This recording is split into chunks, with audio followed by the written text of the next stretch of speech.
মানে আমাৰ ভাগিন ছোৱালী হয় মানে যোৱা সোমবাৰ 9 তাৰিখ তাৰমানে ৰাতিপুৱাই মই খবৰ পালোঁ 10টামান বজাত যে বেলেগ এটা ফোন কৰিছে তাৰমানে মোক যে তোমাৰ ভাগিন ছোৱালী কেনেকৈ মাৰি কেনে তাৰমানে হাত চাত ভাঙি দিছে।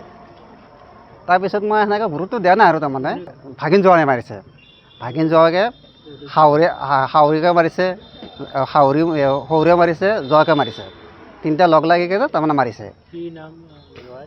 জোৱাৰ নাম হ'ল জেহৰুল আৰু বল্লাবাৰ 3 নম্বৰ ভেলা মাৰিছে আৰু মাৰিছে তাৰমানে তোমাৰ কি ছোৱালীজনী বোলে তাৰমানে 100 টকা খুজিছিল তাৰমানে মাৰ্কছৰ ঘৰৰ কাষলৈকে 100 টকা দিছে বোলে, দিছে কিনে তাৰমানে আৰু তাৰমানে লৈছে আৰু ৰিটাৰ্ণ হোৱাৰ পিছত তাৰমানে আৰু নি কিনে ছোৱালীটোৱে যেতিয়া পইচাটো দিছে দি কিনে আৰু লৈছে, লোৱাৰ পিছত তাৰমানে আকৌ তাৰমানে ছোৱালীটোৱে কৈছে যে আমাৰ দেউতাৰ তাৰপৰা 50,000 টকা লৈছে যে সেইখিনি পইচা মোক দিয়াৰ হয় তাৰমানে এনেকৈ মাৰধৰ কৰিছে তাৰমানে মাৰধৰ কৰিছে, হাত চাত চব ভাঙি দিছে, দোকানে ভাঙি দিছে আৰু গলত টিপে মাৰিছে, গলত চিনি আছে, মাথাত কোবাইছে, তেজ ওলাইছে, নাকেৰে তেজ ওলাইছে আৰু ভৰিতে তাৰমানে এখিনি তলত মাৰিছে কিন্তু সেইখিনি জেগাত তাৰমানে দেখাব নোৱাৰি।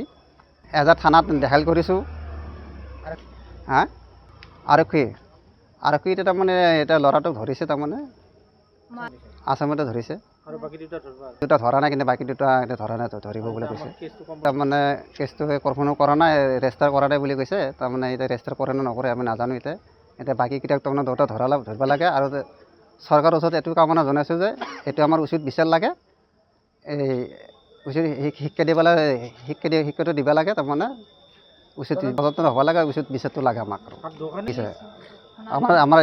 আমাৰ ওচৰত তাৰমানে ডাক্তৰৰ ৰিপৰ্টগিলাও আছে, এতিয়া যোনটো ছাৰে তাৰমানে ডক্টৰে বেণ্ডেজ কৰিছে সেইটো ছাৰেও তাৰমানে ট্ৰিটমেণ্টটো দিব।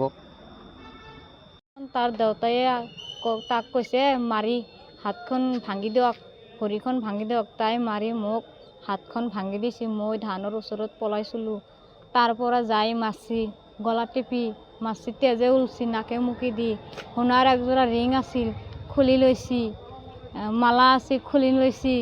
তাই কৈছে তাক লৈ নাখাওঁ, তাক মাৰি ফেলিম, আজিয়ে মাৰি ফেলিম, কালিয়ে মাৰি ফেলিম। শহুৰে কৈছে, জামায়ে কৈছে জেহৰুল আলী, তাৰ দেউতাকৰ নাম কৰিম আলী, 3 নম্বৰ ভেলামাৰি। 100 টকা লৈছিলোঁ মই উন্না কিনবালৈ, মই 100 টকা লৈছিলোঁ, তাই দিছিলি, দি কাৰণে কাঢ়ি লৈছি। মই এবাৰ কৈছোঁ মোৰ দেউতাকৰ লগত তোমাক কিমান সাহাৰ্য কৰি আছোঁ, তোমাক গৰু লৈ আহি দিছোঁ, ছাগাল লৈ আহি দিছোঁ, মুগৰী আনি দিছোঁ, সেইগিলা তুমি বেছি নাখালে মোৰ টেকাই কোনিয়ে খায়। 50,000 টকা লৈ দিছোঁ গাড়ী কিনবালৈ, বেলেগৰ পৰা লৈ আহিলে সুদ দিব লাগিলে, মোৰ দেউতাকক সুদো দিব নালাগে, তুমি যকোনে হ'ব সেকোনে মোৰ দেউতাক ঘূৰি দিব লাগিব। 5 মাহ ধৰি লৈ আহি দিছোঁ, সুদ 5 মাহত কিমান গেলনি মেলা গেলনি, তে তুমি মোক 100 টকা দিব নোৱাৰো কিয় নেকি? তালতো মোক মই উপকাৰ কৰি দি আছোঁ, মোৰ ভোকৰ লাগিছে তোমাক উপকাৰ কৰি দি আছোঁ, সেইবিলাক কাৰণত মোক মাৰিছে। তাৰ দেউতাক কৈছে মাৰ।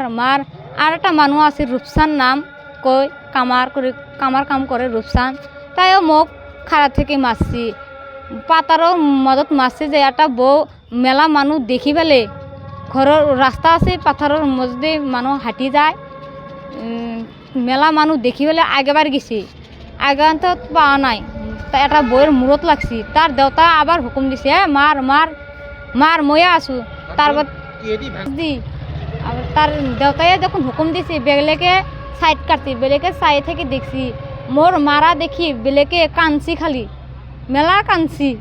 হ্যাঁ বাহিদি কুবাইছে, আবার মাঞ্জার মধ্যে লাইতেছে, ভুগাইছে, মাথাতে ভুগাইছে, লাইতেছে।